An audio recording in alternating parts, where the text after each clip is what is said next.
सध्या सुरू असलेल्या संपामुळे अमरावती शहरात देखील पेट्रोल पंपावर मोठी गर्दी पाहायला मिळत आहे। तर कित्येक पेट्रोल पंपावर पेट्रोल साठा संपल्याचे फलक लागल्याचं दिसून येत आहे। केंद्राच्या प्रस्तावित मोटार वाहन कायद्याविरोधात देशभरातील ट्रक आणि ट्रक चालक मालकांनी अनिश्चितकालीन संप पुकारला आहे। याचा फटका सर्वसामान्यांना बसण्याची शक्यता आहे। या संपात पेट्रोल व डिझेलची वाहतूक करणारे वाहन चालक देखील सहभागी झाले आहे। परिणामी इंधन संपण्याच्या शक्यतेने सोमवारी रात्रीपर्यंत शहरातील पेट्रोल पंपावर दुचाकी स्वारांनी एकच गर्दी केली होती। शहरातील बहुतांश पेट्रोल पंपावर नागरिकांनी प्रचंड गर्दी केली होती। ट्रक चालकांच्या देशव्यापी आंदोलनाचा फटका सर्वसामान्य जनतेला बसतोय। ट्रक चालकांच्या संपामुळे इंधन वाहतूक थांबली आहे।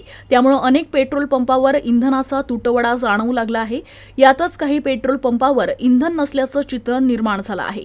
पेट्रोल डिझेल मिळत नसल्याने जिथे मिळेल तिथे वाहनांच्या प्रचंड रांगा लागल्या आहेत।